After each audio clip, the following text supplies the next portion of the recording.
Bonjour à tous, j'espère que vous allez bien. Dans l'épisode précédent, nous avons abordé la première origine de la pollution numérique, celle liée à l'utilisation d'Internet. Aujourd'hui, nous allons nous intéresser au deuxième pilier de cette pollution, la production des appareils électroniques tels que les téléphones portables ou encore les ordinateurs. Mais pourquoi cette production pollue-t-elle autant? Eh bien, en plus de la fabrication en usine de votre ordinateur ou de votre téléphone portable, les composants de ceux-ci ont un cycle de vie peu exemplaire. En effet, l'appareil que vous tenez maintenant pour regarder cette vidéo est composé de métaux rares comme l'or et l'argent, mais aussi de composants dénommés terres rares comme le lithium et le cobalt. Ces terres rares sont des ressources extrêmement limitées sur notre planète et elles ne sont pas renouvelables. De fait, les processus d'extraction sont de plus en plus lourds et coûteux. Pour vous donner un ordre d'idée, il faut près de 400 litres d'eau pour produire un seul kilo de lithium. À ce problème s'ajoute celui du recyclage de ces matériaux, car seulement 5% des composants de votre téléphone sont récupérés lorsque vous le jetez. Le reste finit à la décharge ou dans la nature. Et une fois là-bas, le mercure, le plomb et le nickel de votre appareil peuvent à leur tour contaminer l'eau et le sol s'ils ne sont pas collectés. Pour finir, en plus d'être un désastre écologique, les compagnies d'extraction sont souvent très peu regardantes sur les conditions de travail. Par exemple, de nombreuses organisations ont dénoncé le travail des enfants au Congo, où 80% du tantal est extrait. Face à ce désastre écologique et humain, il est d'autant plus important de prendre soin de ces appareils électroniques. Si tous les propriétaires faisaient un entretien régulier de leurs matériaux, on estime qu'on pourrait doubler la durée de vie de chaque appareil électronique. Par exemple, si votre vieil ordinateur souffle, il est important de nettoyer le hardware et le software. Alors pour ceux qui ne savent pas ce que c'est, le hardware, c'est tous les matériaux qui composent le PC, alors que le software, ce sont les données qui le contiennent. Peu importe votre appareil, effectuer un dépoussiérage régulier interne et externe peut vraiment améliorer la durée de vie de votre appareil électronique. Et il y a beaucoup de tutos sur YouTube qui permettent de s'y essayer. Pour entretenir les batteries, débrancher son téléphone lorsqu'il est chargé et ne pas laisser son ordinateur branché en permanence sont des bons gestes à adopter.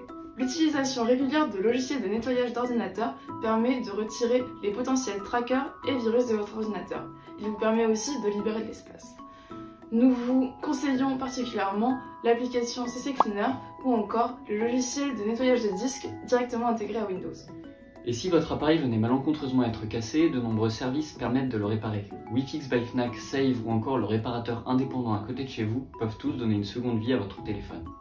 Et si vous vous sentez l'âme d'un réparateur, le site iFixit offre même toute une gamme de tutos de réparation gratuits ainsi que des explications juridiques sur les garanties. Des forums de questions-réponses y sont répertoriés, il est également possible d'y acheter des kits de réparation à partir d'une vingtaine d'euros. La réparation permet souvent de garder son téléphone plus longtemps pour un coût qui dépasse rarement 50 euros. Plutôt que de racheter un téléphone ou un ordinateur au moindre problème, prendre l'habitude de le réparer peut donc vous apporter beaucoup.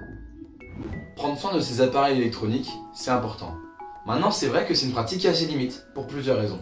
La première, c'est que beaucoup de pièces ne peuvent pas forcément être remplacées facilement. La deuxième, c'est que les applications sur les téléphones et sur les ordinateurs portables demandent de plus en plus de puissance.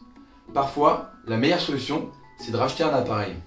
Si vous voulez acheter un produit high-tech à prix avantageux tout en faisant un bon geste pour l'environnement, le marché du reconditionné est une bonne alternative à l'achat d'un produit neuf. Les produits reconditionnés sont des appareils d'occasion qui ont été mis à neuf pour pouvoir être réutilisés. La majorité des plateformes de reconditionnement comme Rebuy, As Good As New ou encore Back Market proposent des garanties allant de 12 à 36 mois pour chacun des appareils vendus.